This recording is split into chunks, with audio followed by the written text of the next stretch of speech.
Okay, we're back, folks. I'm your host, BKP. All right, well, I got a text message. You need to understand I'm in a good mood. That was my good mood. If you're new to the show, maybe I should let you know that was my great mood. I'm in a great mood. I got up this morning and went to vote. I know who they are. It's nothing. They have nothing. Let me tell you something. The Democrats' campaign plan, they made every race national. Everyone they possibly could national. You do realize that some people were hoping that Oprah, Obama, Eric Holder, some of these people would go to Chicago and check on the people of Chicago that are getting murdered in the streets. That is more a murder rate higher than a war we are actually participating in right now. We have men and women on the ground. I mean, look, I'm for one very concerned when our military gets deployed on our soil. It makes me very nervous. But I'm not for sure that Trump's next move after the election is not to send the military to Chicago and put them in those southern gang areas and clean them out. I mean, I'm gonna tell you something. I know that just went over like, wow, but I really do. But no, Oprah Winfrey flies over Chicago from California. And you know what she said when she was with Stevie? I heard what was going on here. And the minute I heard what was going on with the voter suppression and everything, I thought, I gotta get down there. I gotta get there. It's voter suppression. I know I just flew over Chicago and children, which happen to have the same skin tone as I do, are being murdered. But I had to get down here because I hear you may not be able to vote because of the white guy, Brian Kemp. I will tell you now, this will not play on state levels. This will not play on district levels. People are smart enough to know if they can afford to buy the tank of gas and if they're doing better in their life. And do they take a chance on changing their life? Period. Nothing. So today, what do they want you to feel you're doing? What would that be?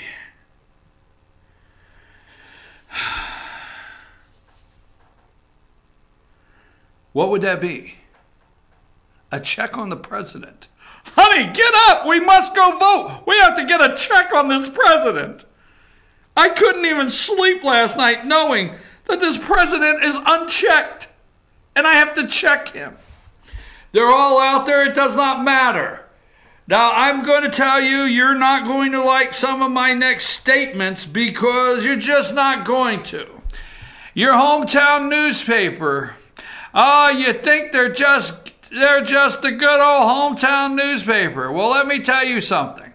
From the hometown newspaper, not online news network, that would be us. Your hometown newspaper from there all the way to the top. This is how they see it. This is how they think. This is why my online news network cannot put a full staff of reporters out there in many areas due to this is what we graduate from many of the journalism schools in America. Let's put up John James. Okay, now John James is running in Michigan for Senate. He won the Republican primary. I'm going to let you know he happens to be black. If you can't tell on the screen or if you're listening driving in the car and you're not aware of that, we must let you know he is black. By all journalistic standards now, you cannot identify anybody until you tell people who they are. So this is a black guy. Why? You're mad at me? Oh, why are you mad at me? Because the New York Times, the Washington Post, the AJC, nobody can write an article without saying the first black African-American female possible governor in the United States or the first African-American black, they don't say, they like African-American, the first black African-American governor in Florida, right? So I'm instructed to tell you that this guy is Republican and black. That is what people most fear in this country. Now, Chris Rock would want you to believe they fear a black man in the elevator. If you're a white man or you're white and you're in the elevator and a black man gets in, that's your biggest fear. But this is Democrats' biggest fear in the country today. Right here. That guy on the screen, smiling right at you, wanting your vote. Black, American, Republican, war veteran, served his country proud, businessman, successful businessman. Biggest fear Democrats have today is on my screen, and you're going to hear it in the tape, because yesterday a reporter from a local paper that wants an interview with James after the election, is in fear that, I don't know, maybe they're in fear he's going to win and beat Debbie Stabenow? Why, how dare them? This is a black man. Play the tape, Josh. Listen close, listen close. Hi, my name is Brenda Battle. I am a reporter with the Huron Daily Tribune in Bad Axe, Michigan. Looking to set up an appointment with Mr. James for sometime on Wednesday for a phone interview regarding the election results. I'm probably going to send an email over to the info@johnjamesforsenate.com with some details. If you'd like to call me back, my number is 989.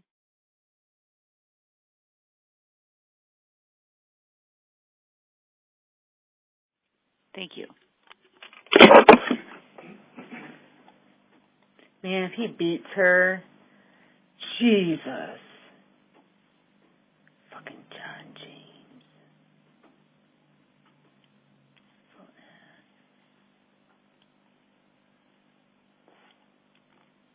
Whew. That would suck.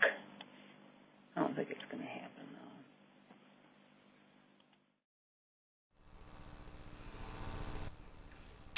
That would suck. That would suck. If that, put the black guy back on the screen. Why, if this black Republican, very successful businessman, veteran of our country, was to win, that would suck, America.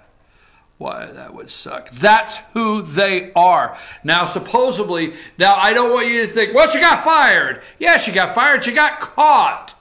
Democrats don't apologize when they get caught. They don't even apologize when they get caught. In fact, she got fired. She got caught.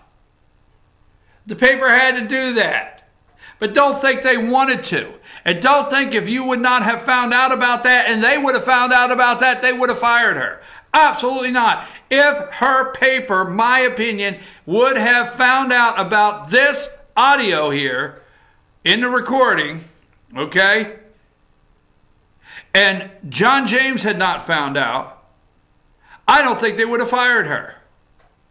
And that's it. The only reason I play that is that's who they are. Oh, yes, that's who they are. Once they go to those great state-funded schools that you pay all your tax money to, and you can't wait to put little Junior or Missy over there in the dorm room, and you pack them in, and you unload the car, and you set up the room, and you cry and walk away and say, damn it, my kid's going to be a liberal in just 4 years, but they could probably get it done in 90 days. They're so good at these state-funded schools. You walk away and tears come to your eyes as you leave little Junior over there for their indoctrination classes. Oh, my God, if you just pay damn attention every once in a while, what the hell's going on with our tax money in these state-funded indoctrination centers. That's what we graduate, folks. That's what our journalism is. That's who they are. And it doesn't matter where they are. That's how they act. I'm your host, BKP. We're going to take another break and continue to have this. This is fun. I'm enjoying this. It's not exactly the direction I planned on going today. But when we come back, let's talk about poll workers. Take a break, Josh.